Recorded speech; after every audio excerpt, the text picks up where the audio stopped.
I'd like to call this Neil Zuckerman. I'd like to call the May meeting of the Phillipstown Planning Board to order. We'll start with a bizarrely effective Pledge of Allegiance via Zoom. So if you're able to stand, I guess you should stand. If you'd like to unmute and join me in saying it, Celia, please put on the flag. It is on. I'll wait for the flag to show up. Oh, I got Neil. Yeah, where's the flag? There There. Oh, okay. Let's begin. I pledge allegiance to the flag of the United States of America, to the republic for which it stands, one nation, under God, indivisible, liberty and justice for all. Doesn't sink. All right, that was fantastic. All right, well, what it lacked for in quality, it made up for in heart. So well done. Okay, can we take the roll call, please, Kelly? You're muted, Kelly. Okay. Neil Zuckerman, Kim Connor, Here. Neil Toman, Peter Lewis, Here. Laura O'Connell. Here. Heidi Wendell. Is Heidi? Yes, I'm here. Heidi is here. Okay. All right, seems like we have a full house. Thank you all Is for Dennis joining. Dennis I'm Gagnon? here. Okay. Dennis is here. Okay, All right, Dennis. let's return to doing that in alphabetical order going forward, Kelly. I think that may be helpful. Okay, approval of the minutes. Can I get a motion to approve the February meeting minutes, knowing that it was a very long time ago? I'll make that motion. Should I say Peter makes that motion? Say it again, Peter. Should I say Peter makes that motion? Well, we can see your cute face there with your hirsute beard, so I think we know who you are. Thank you. Okay. Then I'll make that motion. Kim? Thank you, I'll sir. second it. Thank you, Kim. Any all in favor? Say aye. Aye. Aye. All opposed? Any abstentions? Okay, that's done. Okay. Neil, before we get started, I just want to welcome the two new members. Thank you. We got Laura and Heidi. Thank you for joining the planning board. Everyone's looking forward to working with you on this. And unfortunately, this is our first time we've done a Zoom meeting, and but we'll get through all this and we'll get everything going in the right direction as we always do. Thank you. Thank you. Welcome aboard, and very thoughtful pause there, Bob. Thank you. All right, we have 3 pieces of correspondence this month. I'm not going to read the items to you, but I want to see if any has any comment on the correspondence. Can whoever just mute, please? I think someone's not on mute. Heidi, maybe you can just go on mute. Thank you. Okay. So we have 3 pieces of correspondence this month. I'm not going to read the items to you, but if I'll ask Ron and Steve if they want to add any commentary about the correspondence, and anyone to ask any questions. First is Graymore and the tower that we sent a note of information to them. Any comments or any edification, Steve or Ron, you want to add? No, I think the situation is that they're going to put up the improvements onto the tower near Graymore. They know that they have to technically apply to the zoning board. We expect that application to be made. They haven't indicated that they object or anything to the contrary. That's the next step in this. If that doesn't happen, then building inspector will be going out and paying them a visit saying, hey, you got to come in just like we told you. So there's nothing really, I don't think, further for the planning board to do on this, unless Ron feels differently. No, you covered it. Thank you, Ron. Any board members have any commentary on the Graymore Tower? Okay, great. Next, Riverview Industries. We have a memo that comes to discuss from the Conservation Board wanting to jointly engage with us in evaluating, given, as you may recall from our site visit, the significant number of vehicles on the west side of Route 9. Any comment about it, Steve or Ron? No, that letter came in and we've heard nothing from any more from the Conservation Board. I don't know that they've met with the applicant at this point. The letter seems to indicate what they want is, to coordinate secret review of the site, really more than anything else. I think they expressed themselves pretty well on their views in it, but I don't know that there's anything that needs to be done on this letter. No, we're still awaiting that formal comments that their letter indicates will be forthcoming. Right. But no action by the planning board. No. Okay. Any fellow board members have any questions or comments on that item? Let me see if, Neil Philman, go ahead. no, Oh, that was a no. That was a wave off. All right, got it. Baseball signals. Okay. All right. We'll Excuse me. move on. Neil, sorry, Miguel here. I have Glenn. He wants to raise his hands, but someone put us our video out, so he's raising his hand, but nobody sees. So he wants to talk. I don't know what he's about. Okay, if I may, I could just report to you, we did make a site inspection with the Conservation Board. We did not attend a meeting. What we talked about was extending the wetland boundary around the south line, which they wanted us to do, and we have done. And we inspected the ditch along the north property line, and Mr. Garfinkel said he would support either filling or piping that ditch because it wasn't, although it was identified by our consultant as a wetland, he didn't feel it was a wetland, it was just a ditch. That will give us the opportunity to widen the parking lot and pull it back from where it is really invading the wetlands at the rear of the property. That's still ongoing. We will have more for you, but we have talked with them, and we did make a site inspection, and that was sort of a summary of our results. Thank you. Ron or Steve, what's the next action in front of us for that application?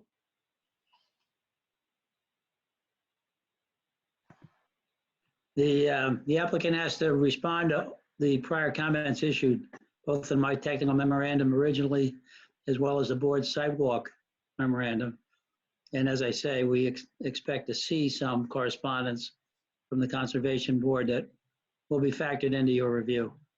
We're in an interim period before the public hearing, and there's a number of questions that need to be answered about the site. So the wetlands is just one of them. So back again, any board member have any comments or questions on Riverview's note that we received from the Conservation Board? Kim? So we have nothing scheduled until they come back to us. There's no public hearing scheduled. There's nothing, right? So we're just waiting. Correct? Yeah, no public hearing's been scheduled on this matter yet. The last thing, I believe, Ron, correct me if I'm wrong, was you gave them a number of comments to respond to, and we're waiting for that.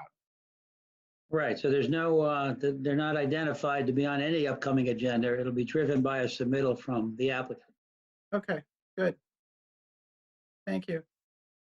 Okay, thanks very much. Last piece of correspondence, and I'm not sure it is exactly, Kelly, this correspondence. This is our letter written by Steve Gaba to the planning board of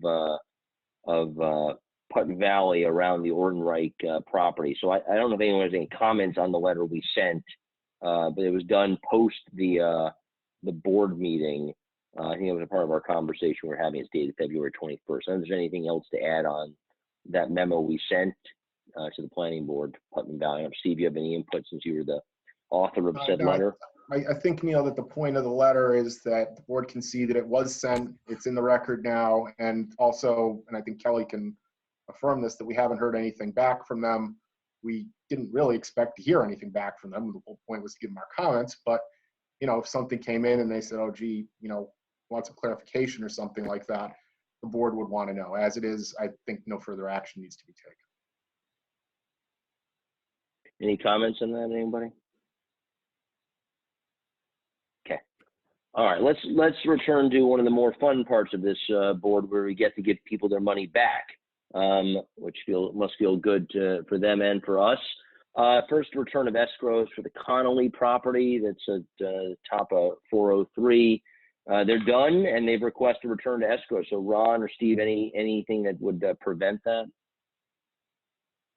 No, I would have no further invoicing on the project, so in my view, unless Steve has some outstanding invoices, the monies can be returned. Yeah, we don't have any outstanding invoices on either Connolly or Fertigo. So as far as we're concerned, both of those can be closed out. So we'll take a motion, I assume, on this one. Ready to vote on this? Oh, Kim, please, go ahead. I have a question. So the Connolly property is complete as far as the house goes.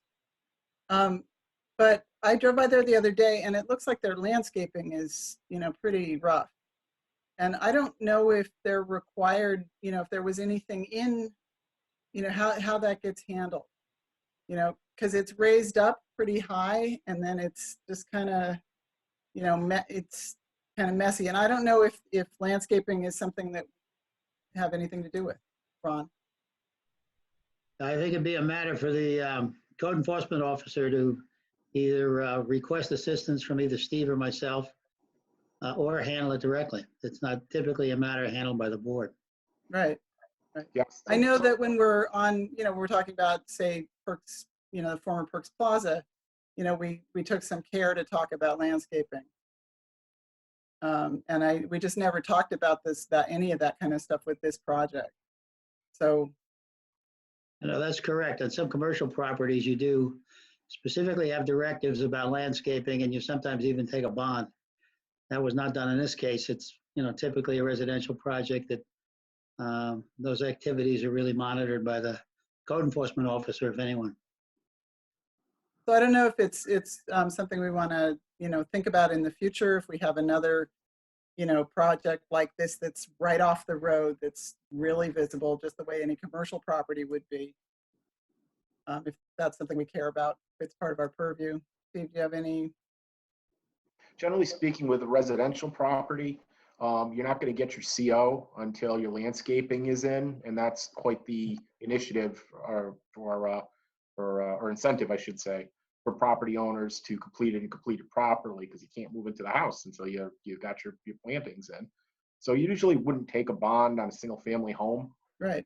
And I think Ron's absolutely right. Generally, you treat this as an enforcement issue, and the planning board would just kind of, you might notify the building inspector if you see a problem. That's about as far as you take it. Yeah, no, I mean, in terms of like the actual plan, if landscape, I don't remember seeing landscaping talked about on this, for example. Look, if there's a particular reason that you want to see, coniferous trees instead of deciduous trees, or you want to have low plantings, maybe there's a view shed or something, I don't know. That's certainly within the planning board's purview if that's what you want to do. But most of the time for a residential property, you don't really care as long as there's some decent landscaping of one kind or another. And they'll show it usually roughed out. They got those big squiggly circles. This is where the plantings are going to be. That's about what you got. I mean, unless it's a commercial property, and then it's going to say, here's a list of the types of trees that we're going to plant. But not so much for a single family home. Yeah, so, I don't want to, we can't stop this. It's done. It's got the C of O. But, this was a steep slope build. They got the CO without the landscaping being in. Well, that should not what happen. you consider landscaping. Well, I mean, I would expect that they had some plans for landscape in one way or another. Well, you can, I'll send you a picture, Steve. All right. This is the house right past the gas station on the left-hand side if you're going. Yes. Okay, The new house. they had quite a few shrubs, I thought, planted on parts of the slope. Yeah, but over the parking areas, it's just like a lot of boulders that are pretty, it looks like a construction site, Yeah, I didn't really So, notice that too much, but I did notice all those junipers planted on the bank in the front of the Yeah. house. So my question is less about this particular property, but about how we handle this in the future. You know, it's got the Kim, building I like, inspector, okay. I like what you're saying, Kim, because I do feel like even if informally, the planning board, because we are members of the public, we all drive around, we all see buildings and activities that have been things we'd approved, and we all see various states of compliance. And clearly there are parts of our community that are in compliance and some that are deeply not, just visibly. And so I have no problem with us on an informal basis, meaning a letter we send to compliance, the code enforcement officer, stating an observation that we make along the way. It's meant to be informational as opposed to anything else. But if Steve thought that was not outside our purview to do on a periodic basis, I have no problem with us thinking as a group to provide that kind of information flow to the code enforcement officer and memorializing it in paper, saying, you know, we observed blah, blah, blah. Would you please consider it? I think that is a community service and very much in keeping with our mission. I don't feel it strongly, but I don't know if others have a viewpoint on that. I just went through my electronic files, and the construction drawing submitted as part of the board's approval included a specific planning plan. So the town CEO has clear guidance as to what the planning board expected to see. I can't tell you if the conditions today comply with that plan or not. Okay. So we did that, good. Right. If there's a site plan that has specific areas showing landscaping, the landscaping should be done before a CO is issued, because otherwise you're not in compliance with your site plan. And it's pretty straightforward as far as that goes. Maybe they planted them and the plants didn't take. I don't know. No. It's probably that where the lands, you know, when people build a house, typically they think about landscaping the front yard, you know, the area around the house. And what I was seeing is where they have the pad for the driveway and the parking. All right, you'd have to look at the site plan and see what. Yeah, I could- I'd have to I look could- at it. I could assist the board and just issue a note to the town CEO tomorrow and draw his attention to the planning plan as part of the board's approval. I don't have a problem with that. Kim, would you Okay. like that done? Do you feel strongly about that? Well, I mean, like I feel like with this particular project, you know, it's signed off on, you know, we're done. But I just wanted to bring it up as something to be mindful of going forward, that we should be paying attention. And if there, you know, I did not go back and look at the site plan. So, you know, I'll go back if I, you know, I don't know. I don't want to hold it up just because, you know, what I might have seen is something that is actually fine, right? If I had the site plan in front of me and I was standing in front of the house, then I could evaluate that. I was just saying, as I drive by, it just looks like there's, you know, a big pile of rocks with a, you know, but like it's not really landscaped where the parking driveway area. Well, as I said, there is an approved planning plan. Yeah, It's really the purview of the town CEO to evaluate it. He still has authority to be on the project site. I'll send him a note tomorrow on behalf of the board. I think, Kim, if we're going to enter some slightly new territory, I think that's a very reasonable one to do, which is the informal eyes and ears. But again, I want to hear other people on the board's commentary, because if Ron sends that, it is on behalf of all of us, not just any individual Right. board members. I'd like to hear if anyone else has any views. No, I'm gonna weigh in with Kim on this one, because I have had people approach me about a commercial property on Route 9 who had an approval probably 2 years ago, and people asking me, well, it doesn't look like what whatever the finished product is not what was on the plan, and the observation came from another commercial business on Route 9 that had to comply, and they were concerned that this other commercial business had not finished, just exactly what Kim's talking about. They just didn't do what they said they were going to do. So I'm Kim, I thank you for bringing that up, and Ron, or maybe if we ever have another pre-app meeting, maybe that would be a good time to shake out some of these old drawings and just play a little catch up, and with Greg, with Greg Warner there and saying, well, look, this is what I'm hearing about, and it's not quite finished. And I think there's an equity issue there also to maybe that can be handled peacefully. Yeah. Dennis, do you want to say something? Well, if it's on the plans, yes, everything should be complete. And I'm taking that Greg would have taken the time to review for completeness. According to their letter, they said a certification of occupancy has been issued. So I don't know if there's anything to the contrary other than an observation of it doesn't look complete, but it might very well be complete. As Kim had mentioned before, the horse is already out of the barn basically, and so if it's been issued, it's been issued. But yeah, for future reference, I think that should be something that can be addressed. Anyone else? So I think I'll ask Steve if we have to take a motion to share these, if you will, local observations through a letter from Ron. The better practice is, of course, always to do everything on motion. Now, it's the only way the board can really act. I mean, look, it's an informal letter, just observing. If you don't want to make a motion, you don't have to. No, I don't mind. I don't mind making a motion. In fact, I think it'd actually be a useful activity, and I will ask Kelly going forward to maybe even add a section of our meeting that's called local observations. Doesn't mean we all have to go out and become sleuths. I'm not asking to spend a lot of time doing this, but if someone's got something, we might as well have a moment to raise that. So let me take two motions. I'd like to first take a motion to please return money to the Connollys. So can I have a motion to return their escrow fund, please? I'll make that motion. Thank you, Peter. I'll second that. Thank you, Dennis. Okay. So all in favor for returning the escrow, say aye.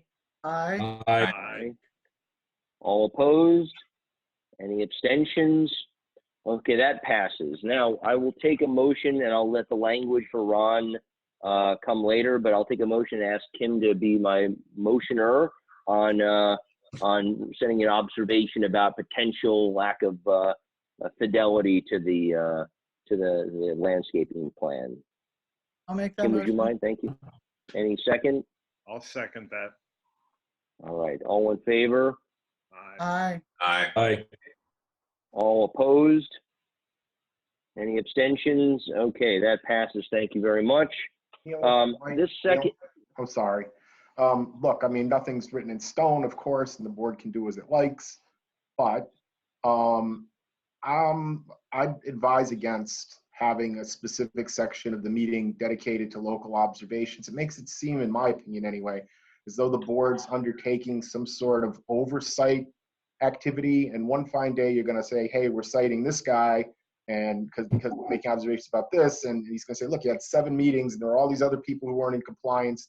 Now you're picking on me and you're singling me out. I think it better just kind of keep it an ad hoc thing. If somebody happens to notice, maybe for example, as here, where you're returning an escrow, that person doesn't appear to be in compliance, and you want to make will you follow me? You want to make a comment to the building inspector, that's fine. I wouldn't institutionalize it. Okay, fair comment, and I think we'll heed that. So thank you, Steve. Second escrow return for Decos. I don't know if you can provide Steve some detail. There's a lot of at least 14 years of history back with this multi-step bond, and I don't know if you have any comments about releasing this. Well, I don't think this is the bond money. This is the review funds, isn't it? Ron, am I wrong about that?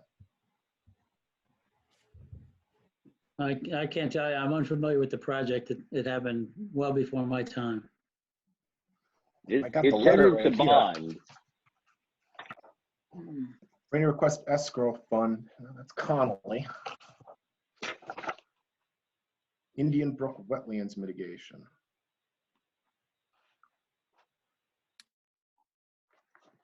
Yeah, their letter talks about cash, they call it escrow, but it's a bond being posted for wetlands mitigation. So I don't think it's escrow, it was in excess of $100,000.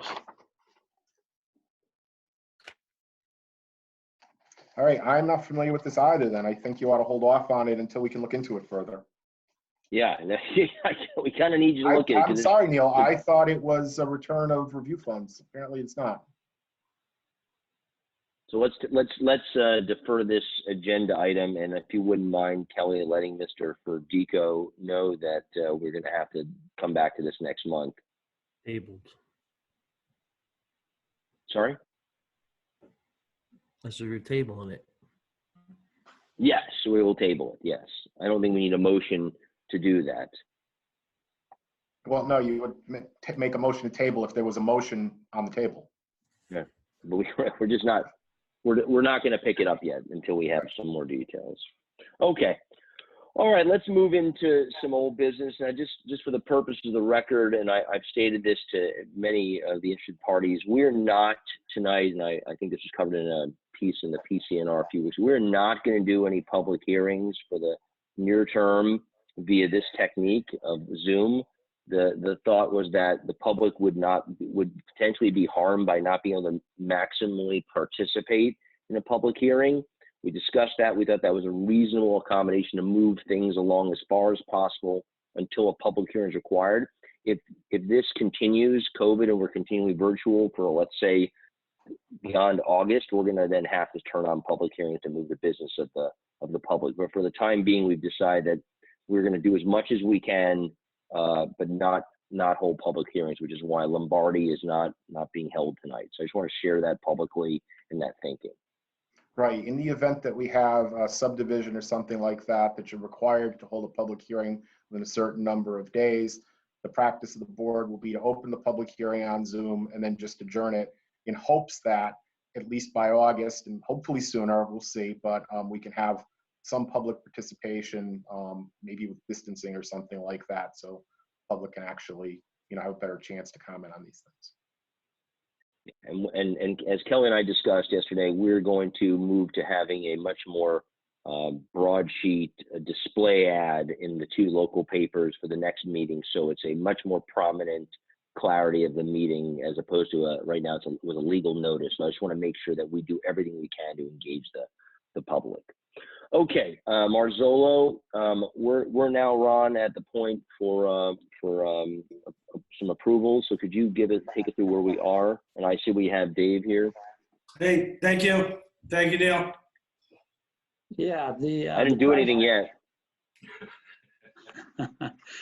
The project actually was on for action at the March meeting, which got canceled just prior to its conduct. So I've updated the resolution that was to be considered then to the current dates, and that's ready for the board's action. That's what I distributed to the board earlier in the week.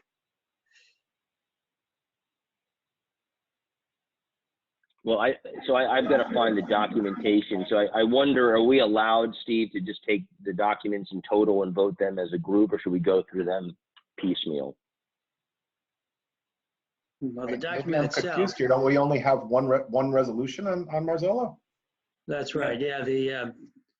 With respect to seeker, it's a type 2 action. The board classified it as such at a previous meeting. And so now they're now prepared to act. They had the public hearing and closed it. So the adoption of a So we resolution. just have would be the this. next So we step. just have the site plan review, site plan approval then. So That's correct. I think. So let's take a motion for approval of the site plan approval. Thank you, Kim. Second. I'll second that. All right, thank you, Peter. Okay, any commentary at this point at all on the site plan approval? If not, I'll engage for a number of, all in favor, say aye. Aye. Aye. Okay, all opposed? Abstentions? Okay, Dave, you are done. Thank you very much, everyone. Thank you, Mr. Gabbard. Thank you, Mr. Gaynor. Thank you, Neil. Thank you, Kelly. And we'll see you guys again, I hope, someday. Have a good day. Okay. We have two other items on the agenda. As we discussed yesterday on a making Zoom work session, it is clear that there was a miscommunication on submittal dates between Beatty and Watson submitting them and us receiving them and then not being in our package. So today we're going to have Beatty and Watson take us through both CRS and Magazzino as I would describe them as information items, providing the board clarity of where those projects are and providing input to us. But we, having not had the chance to review that work as a board, I believe we're not going to be that informed to ask questions at this point. So Glenn or whomever else is there from Beatty and Watson, I think we've already discussed the issue, and I would ask in this COVID environment that it's just a matter of additional procedure because the staff does not have to be physically in the office working from home. It would be great if you were going to drop something off to communicate with it, whether email, call, text, whatever else, with Kelly to make sure she knows she's receiving that day to go get it. And if you don't mind, that would be, I think, additional accommodation to provide communication at this difficult time. Yeah, that's fine. Kelly and I talked this morning, and I think we came to a clear understanding. It was an unfortunate series of events, but I would ask that perhaps with the number of applications that we do put in, it wouldn't be a bad idea. We'll certainly email that we're sending them in, and I wouldn't mind a call if it went the other way. I think we should do both directions, Glenn, and we should do that, Kelly, for any in-flight applications. Just the call to let them know that within 24 hours the window is closing for submittal, I think would be a useful communication, especially in this era. So without further ado, CRS, so Glenn, I believe that's to you to provide an update. Yeah, well, Jamie Copeland's going to start off. So if you give him the screen, he's going to show you the building. Thank you for making this possible. I know this is not everybody's favorite format, but I do appreciate you making this possible for us to make headway. If you could, just a reminder of where we are and what we're about. The CRS is a family-owned business. They already are in Phillipstown, but they have come to a point of where they need to expand. And Eric Beraveld and his family have found a spot that we think could work very nicely for them. We've laid out this building, it's in front of you, that has the ability to receive and send out tractor trailer trucks in a circular pattern that avoids trucks having to actually back up or wait or encumber the entrance. So we think it's an ideal solution for their situation.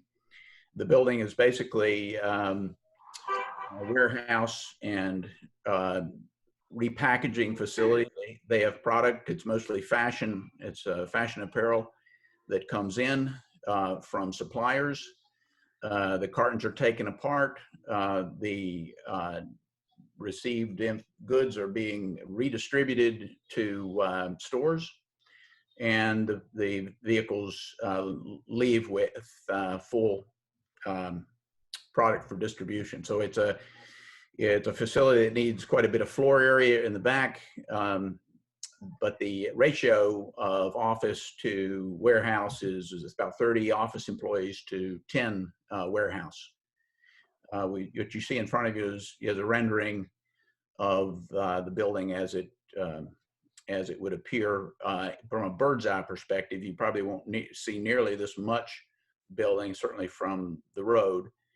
The building has this spline which runs diagonally through the office area, and the upper roof is a clear story. And there's the lower roofs on either side are for private offices. There is a thought to have solar panels to provide some backup energy. but they are well within the edge of the roof, so they would not be visible from the street. Any questions on the design?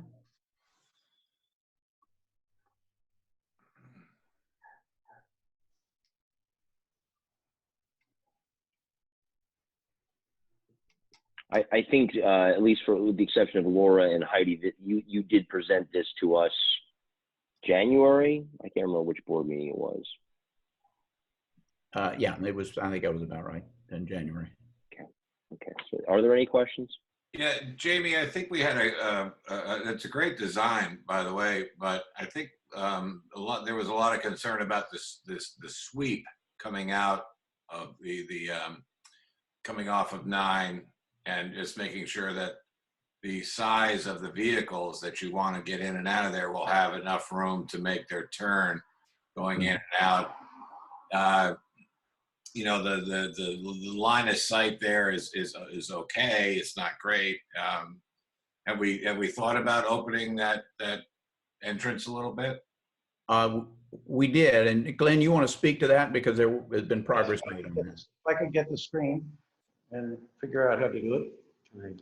Okay, yeah, please.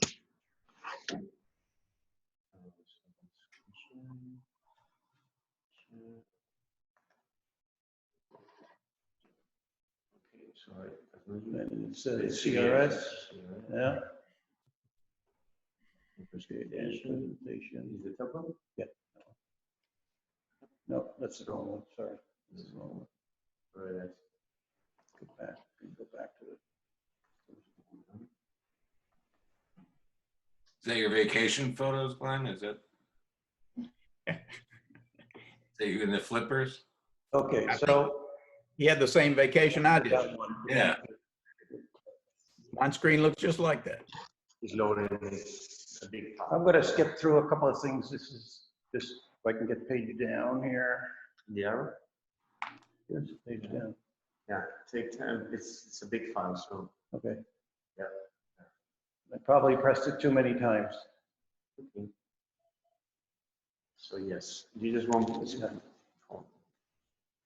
There we go. Okay. This is the one you want? This will be fine. I'll just take you through the site plan. The site plan has changed in regard to the circulation. To go directly to Neil's question, at the previous board meeting I wasn't at, but you'd asked for a traffic engineer's study of the intersection. We did engage John Canning, who is quite well known and is strictly a traffic engineer. The way we approached it is we gave him the intersection and the problem. He gave us some of the geometry, which essentially meant widening out the throat to the maximum allowable by the state, flattening out the radii that curved onto the road. We applied his suggestions. We submitted our interpretation of his suggestions to him. He reviewed it. He wrote a letter, and that letter has been submitted. It's in your package. Essentially, the circulation has changed. We have gone from a two-way traffic pattern to a semi-one-way traffic. So we'll differentiate between passenger cars or small vehicles and the tractor trailers or the trucks. The trucks would come in and they would go around the building, around the building to about here, where they would back into this loading platform.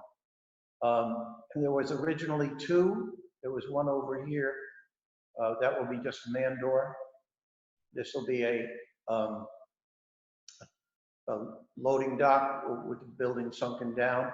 There's another possible spot for another garage type door at the back of the building. It will be used to access the dumpsters and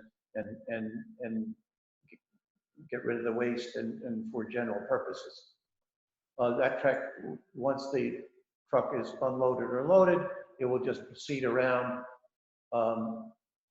around outside and out, and be able to make the turn both ways. I think the most difficult turn is the turn right to the south on exit. Other than that, and that still can take a substantial vehicle. Passenger cars on the other end will come in and they will go to the right. They'll be able to park along the frontage behind that wall and the landscaping. They will be able to park here. I think this is a handicap spot here, and they will be able to park along here. At this point, right where we go from 1 to 2, there'll be signage to keep the cars and the smaller vehicles from entering and going counterclockwise around the building. So we've left enough room for them to come out of this last space, back out, and then exit the property at Route 9, and then go north and south. We've started the stormwater pollution prevention plan. We're going to be capturing, our intention is to capture the water and treat it underneath the paving. We have not completed that yet. The landscape plan, this plan is by Nick Pooter, who's, some of you may know him. He's been around for quite a number of years. He was involved in Winter Hill, was one that I remember, and I've worked on him on several projects. He's a very nice fellow to work with and very thoughtful. So he's been out to the site. He's supplemented the natural stuff on the back and the right. He's provided screening for the building on top of the wall. The septic system is in. It was put in by Joe Jacinto when he was planning to build his self-storage there. And I think it's be great to just capture this property back.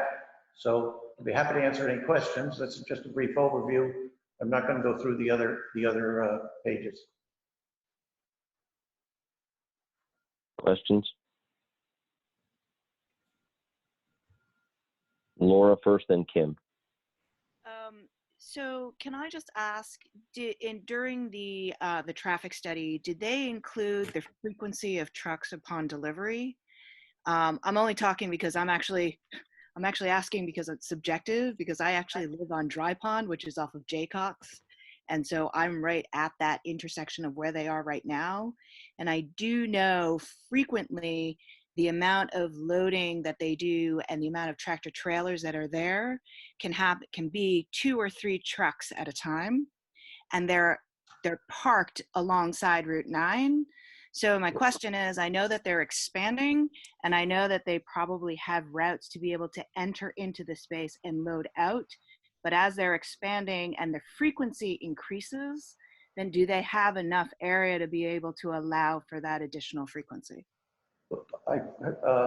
If Jamie could chime in on how long this building is, I don't remember, but if the tractor trailer enters from Route 9, it comes up the hill, it's not going to stop, not practical to stop there.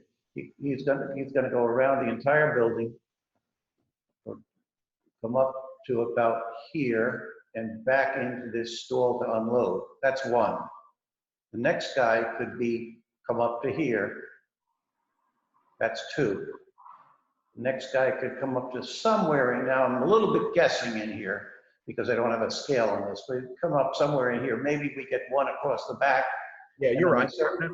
We certainly could get 2 along the south side. So we would have the capacity. I'm fairly confident in saying that there's capacity for 1, 2, 3, 4, 5 tractor trailers on site at the time without anything going out into Route 9.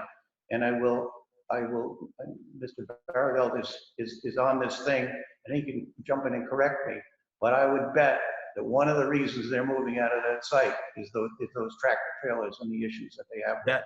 That was one of the first concerns, Glenn, when they came to us, is that they know that this is untenable. and they wanted to create, find a site where this was, could be handled. There's no way they would receive 4 trucks. The trucks typically go, they are unloaded in less than a day or half a day, and the trucks are on their way.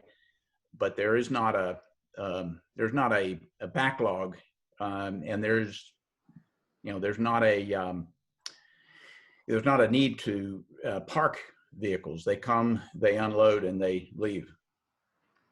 But true, but we do have the capacity, and there's no reason to expect that.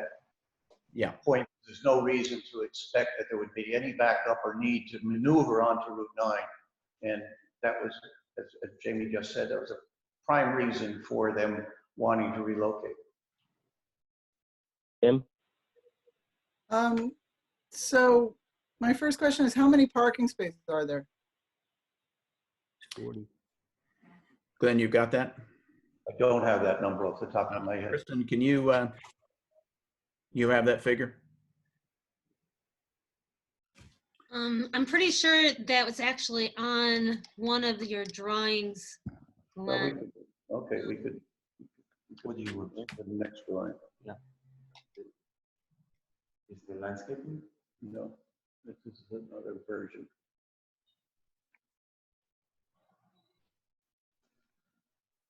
This one. Yeah, this one. Okay. How do I push this up? Plus somewhere. Yeah, that should be the enlarge. Okay, Can I help you? There you are. There you go.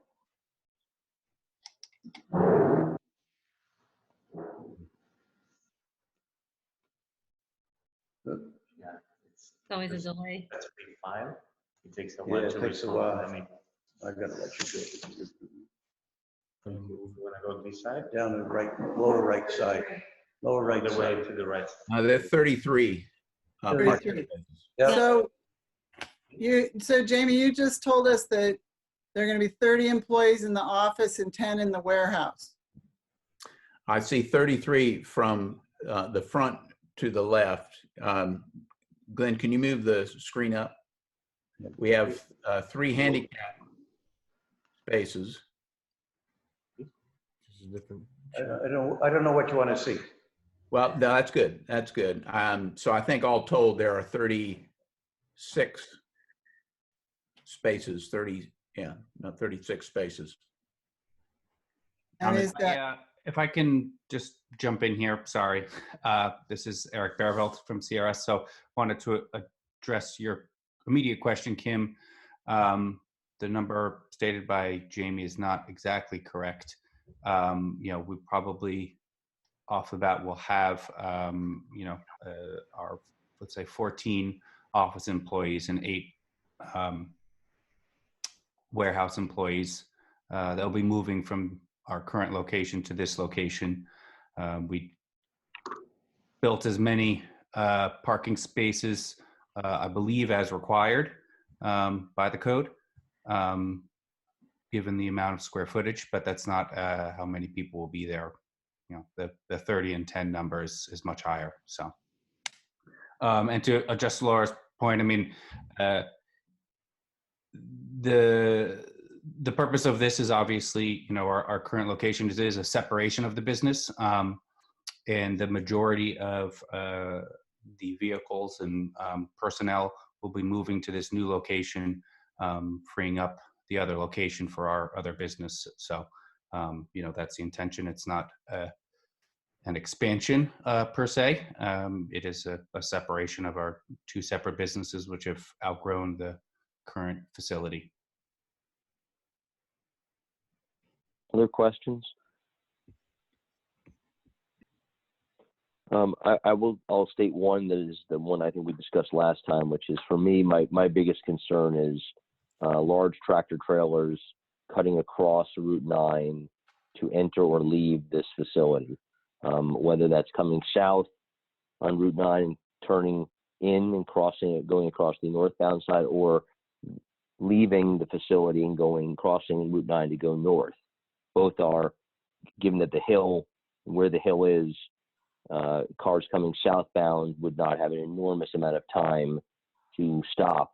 And so I'd like to read, I know we haven't received in our packets, which is why we're letting you guys tell us what's going on, but we need to read the information to understand what the traffic study did say about that issue. At least that's an issue I care about.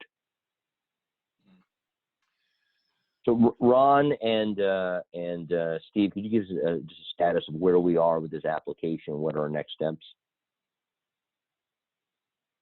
Well, you conducted a site inspection back in October of last year. The required referrals, oh, I'm sorry, no.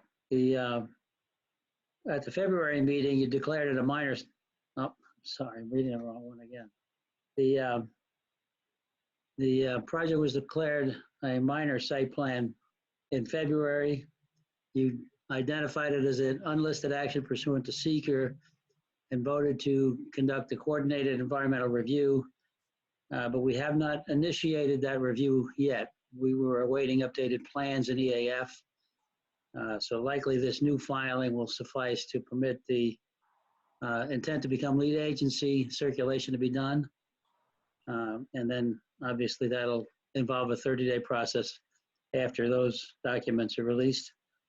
And once seeker is addressed, you'll be at a point where you could make a seeker declaration if you have all information, and then schedule a public hearing.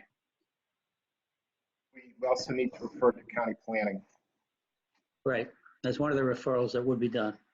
But the big issue on this, and I mean, you know, I'm sure there'll be several site-specific issues, really was the ingress and egress to the roadway. And you're going to have, I believe, next, you know, you'll get it very soon, but I mean, we'll discuss it next month, the traffic study. And if you're satisfied with the traffic study, you're going to be able to move forward, I think, without any problem. But if you're not satisfied with the traffic study, if you have questions about it, it may very well be the case that you refer those questions back to the applicant to be answered. Or if, you know, they're serious enough, you may need to actually hire your own independent traffic engineer to review the traffic study and tell you if the information in it is correct. It hasn't come to that in the past. I don't expect that it will in this case either, but it's an option that's out there. So you're going to have to take a real good look at the traffic study, see what Ron says about it, and I think that'll help you chart your course going forward. Now, the board also recognizes that New York State DOT is also an involved agency. They will be reviewing the same technical documents. Since there's changes being proposed to the existing entrance, a brand new highway work permit application will have to be filed. So DOT will be totally involved in the review of that access. In deference to the deadline issue we discussed earlier, are there any referrals we can do tonight that we can vote on to move this project forward without us actually being able to review the documents ourselves at this point? I don't believe any formal vote is necessary. That was actually done in February, and the board was merely awaiting revised documents. Apparently, the documents that were submitted by Glenn recently should suffice, and so they can be accomplished as soon as Glenn's office provides me with the necessary documents for release.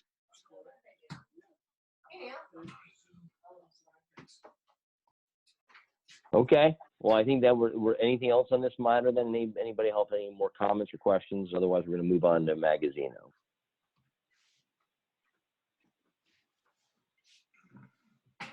Okay. Glenn, either you or Miguel or anyone else from Magazzino. Jamie, thank you very much. Thank you to the applicant. Thank you, Mr. Baraveld. So, Glenn, back to you, and Miguel. So, Glenn, we're going to. Okay. Hi, good evening, everyone. Thanks so much for looking at the project. I know we got this little legal thing. Sorry, Miguel, I'm going to interrupt you for a second. Are you sitting next to Glenn? Hold on. They want to look at me. There you go. Well, that's a cabinet. Yeah. It's a new system. We just installed for tonight. So hey, There we go. There you go. I even control my hair tonight. So, as I was saying, thank you so much. We understand this technicality. So, ideally, we want to talk briefly about what we're planning to do and get some feedback from you. And hopefully, next month, we send the package with all the information and some of your feedback, hopefully. And we're looking for as smooth as possible process. So I just want to talk briefly about the idea for the project. So let me see. Okay, share. Don't worry. So here. All right.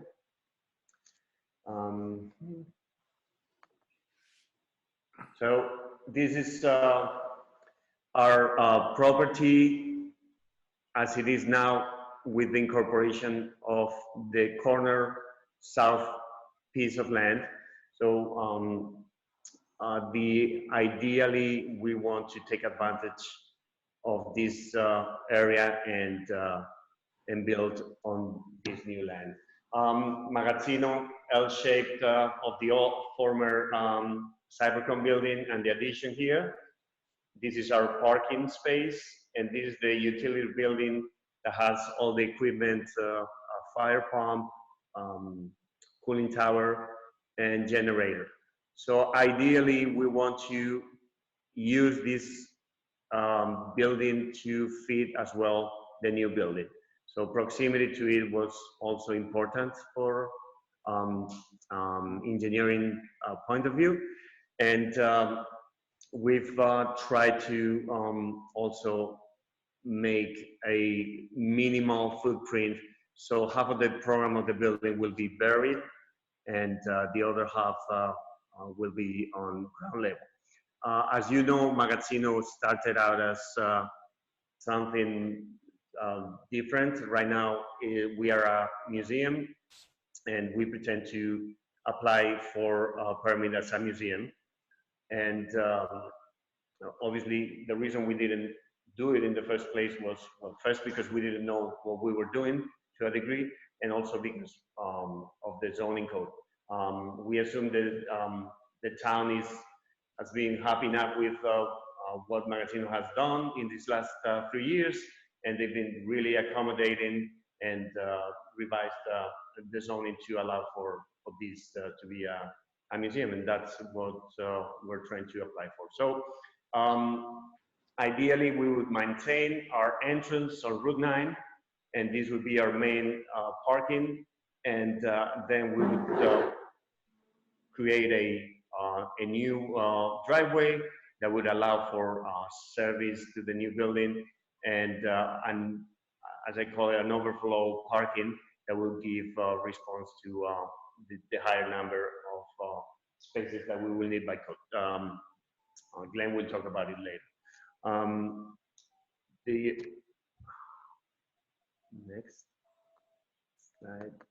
So this is a volumetric that talks about the existing and the new as we would foresee. We're taking the low point of this slope terrain, as you, some of you were here and we talked about this. I believe this was originally all field and it was excavated. So we're sitting at the skirt of that slope and still maintaining all the distances and creating a buffer area with the road. We'll show you the landscape in a minute. So ideally, we maintain that circulation. You enter through this point and then you exit through this other point that goes to Venus Road. So there's never circulation conflict. The volumetrics that show the bar building and some skylights on the top, simple perforation for the entrance. The language will be pretty much similar to the old Cybercom building that is now stuccoed white clean, simple. And of course, we don't want to put any large equipment on, well, I don't even know if we could, but no mechanical equipment on the roof. We love the idea of keeping the roof as clean as possible, as we did originally.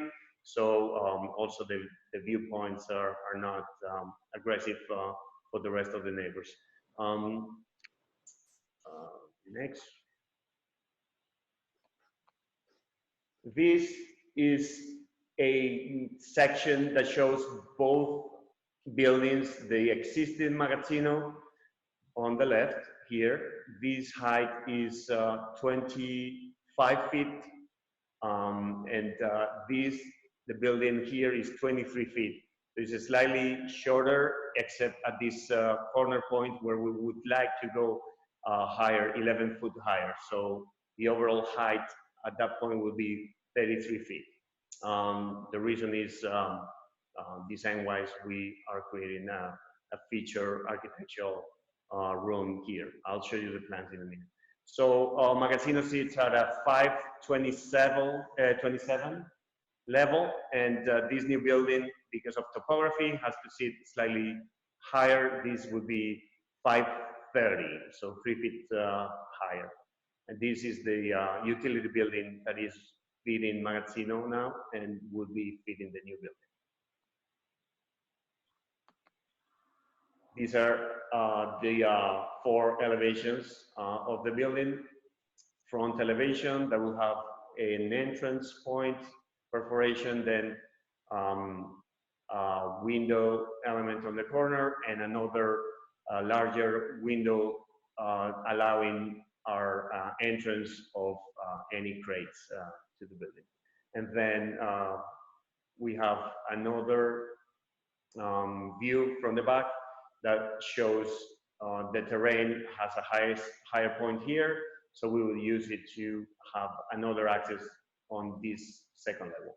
So going floor plans, middle, you see the ground floor entrance. We will have a vestibule and 2 exhibition rooms that would allow for temporary shows, and then vertical circulation here will take us to a higher level where we will have only this portion of the building built. Here we will have space for a cafe and some reading space. And going down to the lower level is where we want to have a large room that will take advantage of a sunken courtyard that will bring light all throughout the day. And this room, we foresee space multi-purpose, focused on educational programs and some small community events. And that's where we are allocating all the restrooms and back of the house. This would be a landscape plan where basically we want to proceed in the same way we did with the old building. So we want to create a big planting effort to, as much as possible, cover the building and the parking area. So these are the species and the amount of trees. So the green giants,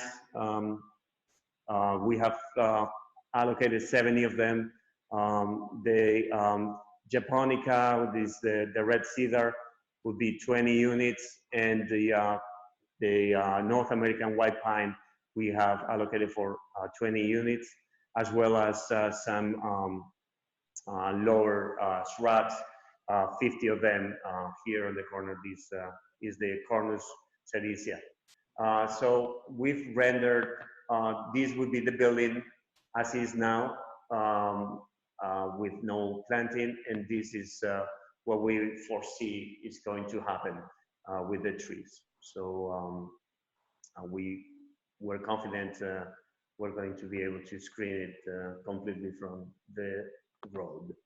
And this is our first draft for lighting.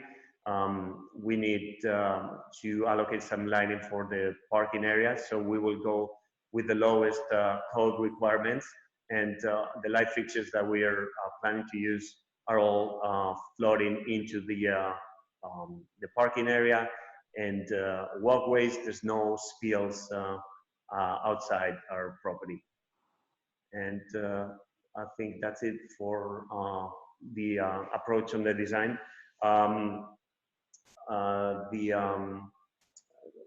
Glenn is going to talk about all the mechanical, I'm sorry, the engineering, the civil engineering. So this is the submittal as it was happening, right? Yes. So then this page. No, this is not it. Keep it. This is it. Thank you. That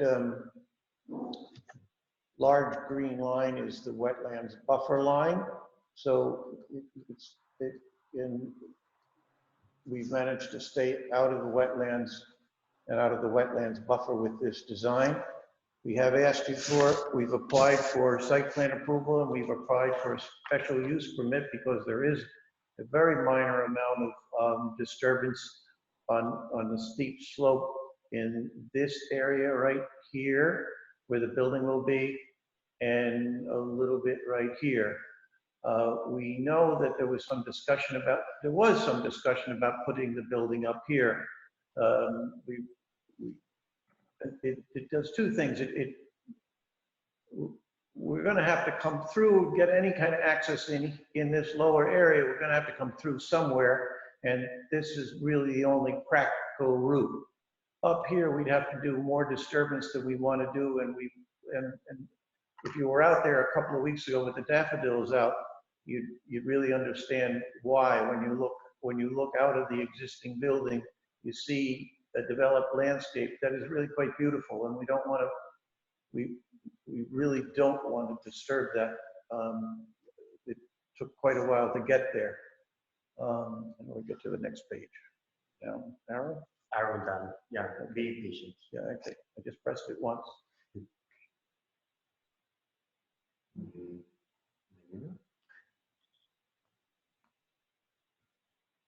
That arrow down, okay, I can do that.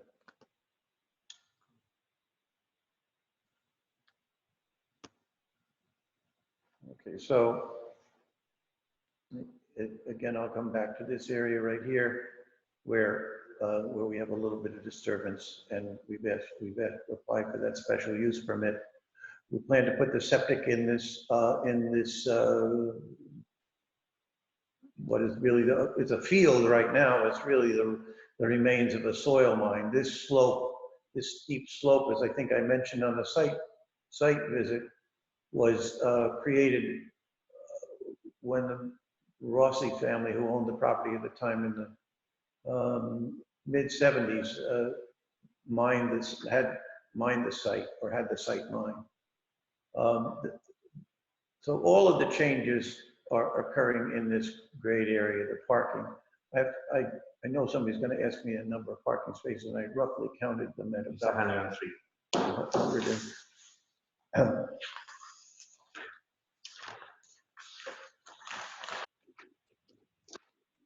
104. Slightly.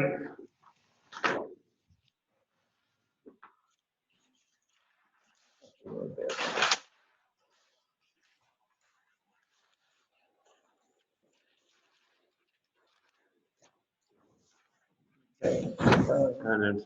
103 spaces plus five handicaps. So 108 spaces are shown on this plan. That includes the existing parking spaces, and we have banked some of those parking spaces because we don't believe we'll need them, but we've provided for them, and we will build them with a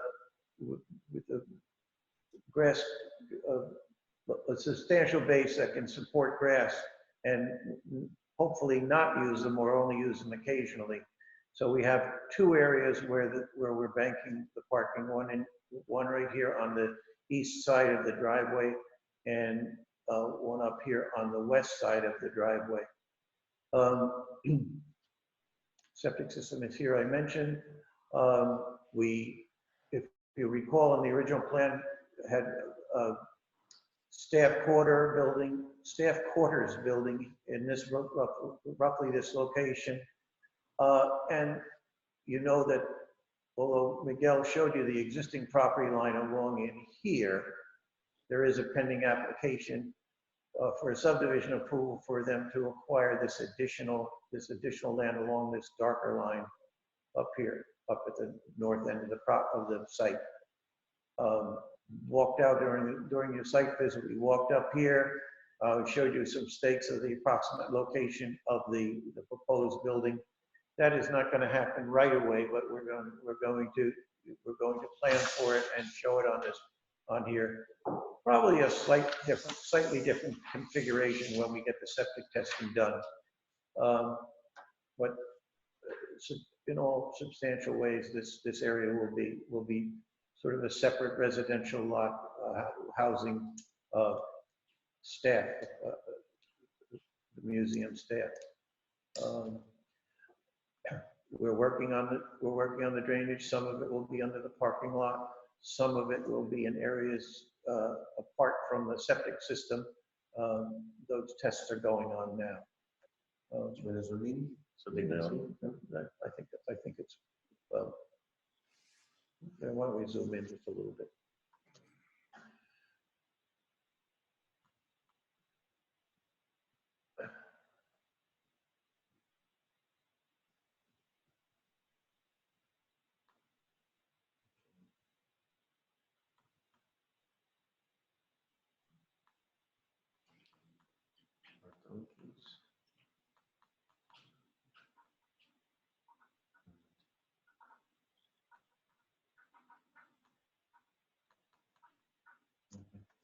Yeah, these will help. Yeah, good.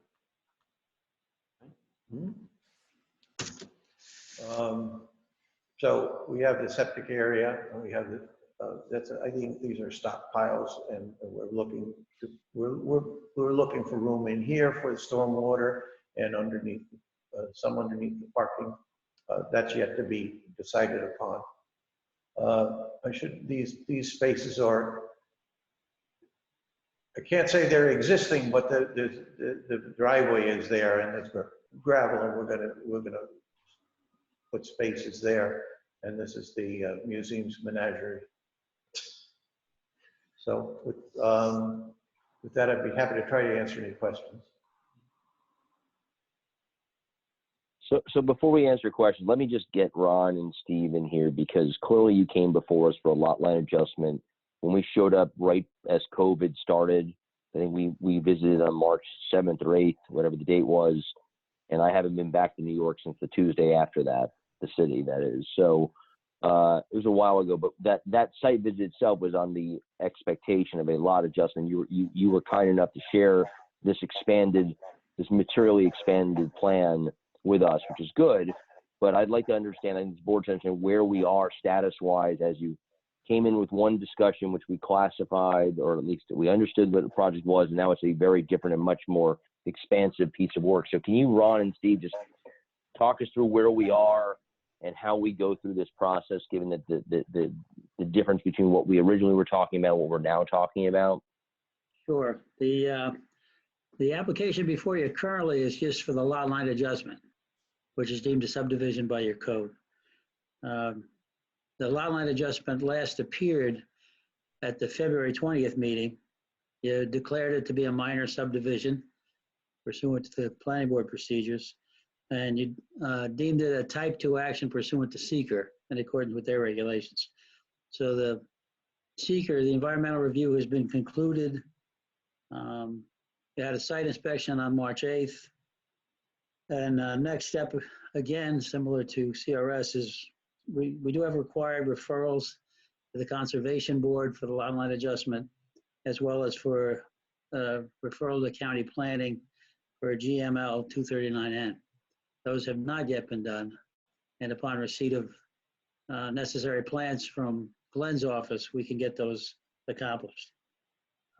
Thereafter, it's necessary to schedule a public hearing on the lot line adjustment. Most of tonight's presentation by the applicant concerns a site plan application, which the board has not yet received. That was the filing that was done that no one has yet seen yet, but that could be subject of this formal discussion at the next meeting. All right, I almost agree with Ron. We're close, which is, not that unusual. Look, I haven't seen, as Ron said, what the new application includes, but if it doesn't out and out say that they're amending their application, the planning board should treat this as an amended application. Absolutely. It should treat everything as going back to square one. Forget about the type 2 determination. Type 2 doesn't mean you've concluded SEQR either. It just meant that it was an exempt project. It didn't have to go through SEQR. It clearly does now. All right. So I would say at the next meeting, once you've had a chance to review the input, the application materials on this, you should state that it's, as far as you're concerned, if the applicant hasn't out and out conceded it, an amended application, go through typing it again, referring it again, go through a site walk if you haven't already done that. And even if you have, I would go back and look at this. And then after that, we'll see where we are as far as Ron's comments on the new application go, or the amended application go. And, subsequently, we may be in a position to talk about a public hearing, but to talk about a public hearing for the lot line change while this is pending, to me, would be unacceptable. You really have to treat it all as one application, I think. Steve, you couldn't go through the lot line adjustment and close it out and then just do a whole new application? You could, well, lot line is type 2, so I guess you wouldn't be segmenting SEQR review as far as that goes. Look, I don't think that it's going to impact it, but it's possible that the lot line change, the lot line adjustment, would impact what your site plan is going to look like at the end of the day on the lot that you're seeking the site plan for. So I think the better practice is to treat it all as one application. If there's some burning need that they are going to deed away the other lot and they need it for financing or something, maybe you could do that. But I don't think that's the case here. I don't think there's any hurry for the lot line change. Just an idea. I appreciate all you're saying. It would seem to me that what we should aim for is a public hearing on both matters at the same time. The reason the subdivision came in first was because that opportunity presented itself, and we knew if you look at the site plan, with the exception of that the staff quarters, that entire everything is on the existing property. It didn't matter whether or not we got the subdivision approved. So we were looking at it as separate. Circumstances are such that I think in terms of processing, they should be combined as quickly as combined and come out with one resolution. It'll save us a public hearing. It makes it, and the whole thing can be aired. And certainly will benefit the members of the public in their understanding of this process, because if they're going to read about a public hearing tied to Magazzino, but it's for one thing, and it's a second Magazzino public hearing, I think we owe it to the public to create clarity as well. Let me ask my fellow board members if they have questions, please, of either what Glenn and Miguel said and or what Ron and Steve talked about. So I didn't understand you. I asked my fellow board members if they have questions, either of you or Miguel or Ron and Steve. So I was asking the other members of the board. Thank you. Kim, go ahead. So without the documents, I mean, I know we've seen this presentation, but I have some questions about the documents, but I'd kind of like to see them, before we have that question. But I do have a basic question, which I think is for Steve. So an amended application would allow us to ask questions about things like how many people are going to come and stuff like that. Because when we did this application originally, the deal was that, everything was going to be by appointment, it was going to be small groups, it was all that kind of stuff. And that's what's in the original application. Now, I know that I feel like there might have been some action by the town board to designate something, but I don't remember if that's correct. The town board amended the zoning to make museums a permitted use. And I think a number of accessory uses were added in regard to museums as well. Okay, so then, good. I don't know. My only other, so we'll get an opportunity to ask more questions in the future because we're going to be doing this all over Right. again, Kim, because Right. we got to read the stuff, and so these are just first blush questions. You're gonna have lots of fun asking again. So Neil Toman, question.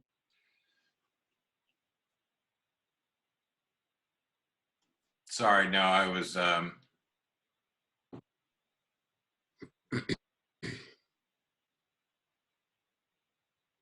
Dennis, go ahead. No, I don't have any at this point. I'd like to digest the whole plan. sorry, Neil, I just, my mute was off. Yeah, I'm gonna agree with Dennis on that, and Kim, I'd like to see the whole package. There does seem to be something incremental about the development of this property that I think has everybody not, just sort of keep just watching it a little bit. And maybe Glenn, when maybe next time when we come back, I know I'd feel more comfortable if we had some really good numbers about occupancy load and how it relates to parking and then septic. I mean, I sort of approach this from very basic, like let's really have that nailed down. And I mean, I think it's a great looking project, but let's get those nailed down. Okay. Others?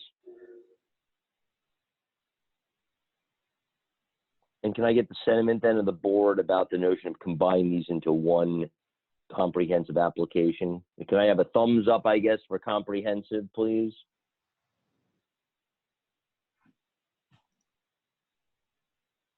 Yeah, it looks like a lot of thumbs. Good, that we're up. Okay, that's helpful then. Seems like we're in alignment. Ron, then back to you. Anything we can, I assume we can take no actions this evening then.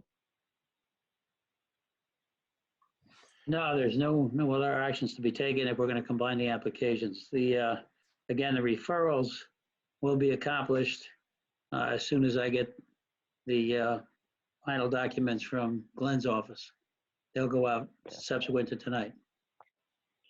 All right, well then I think unless Glenn or Miguel, you have anything else or anyone else has any comments, I think we'll close the discussion of Magazino for the evening. Is anyone else? Kim, go ahead. I'm sorry, I have just one more question. So the height of the building is 33 feet, the new building. Is it 40 feet that's our regulation or is it 30 feet? Does this need to go to the ZBA?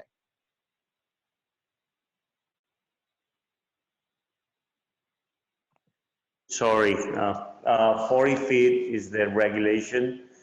We are 33 feet at that corner element. Okay. Thank you. Just to be a little, will still have two applications. We're just processing them simultaneously and have a simultaneous public hearing. Because there are two separate approvals coming out. Look, if you want to submit it as two separate applications, the board can process them as two separate applications. You're going to wind up with 4 resolutions, I guess, at the end of the day, as opposed to 2 resolutions. To me, it's a little more cumbersome than saying we want a lot line change and site plan approval and a special permit. But that's up to you. If you want to do it that way, we can certainly do it that way. Hold joint public hearing on the 2. It's not that big a deal one way or the other. If it was me, I would combine the whole thing into one application. But if you want to process it as 2 in tandem, I don't think we would have a problem with that. I don't want to do it any more complicated than it has to be. It's already submitted and if we just process it at one, I don't see any reason that you can't combine it. There is no such thing as application for both in terms of paperwork. So I'm perfectly happy to do it the best, the quickest way we can and the most efficient way we can. I just know that when we I don't see why you couldn't have an application for multiple permits. If you're talking about separate paperwork, yeah, maybe, but I think the board would process it as one application if you were amenable to that. one public hearing and one combined public hearing and one combined resolution is fine with us. That'd be great. Okay. I think that's the sentiment of the board as well, Steve. We agree with you. Other things, anyone else have any other questions on Magazino? Okay. Thank you, Glenn and Miguel, for your time tonight, and we will certainly see more of you in the future. Before I take a motion to adjourn, I just want to say four quick thank yous. Thank you to each of you for participating tonight. This is not the way we typically do business, but I think we showed our usual professionalism in doing so. I want to thank Cecilia and VisTouch for putting this together. Not easy, and definitely one step beyond filming us, maybe two steps beyond the usual filming. So thank you very much for your services. Laura and Heidi, thank you for joining us for what is an atypical meeting but a very typical group of folks, and we will continue to do good work and look forward to meeting you. And then last thing, just please stay safe, everyone. Maybe this is losing its steam a little bit around the country, but it's a real thing. So please stay safe. Motion to adjourn, please. So moved. Second. I'll second that. All right. All in favor, say aye.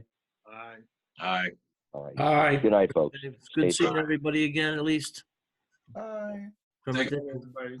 Good night. Thanks for coming, Bob. Take Thanks care. All right. for coming. Bye-bye. Bye.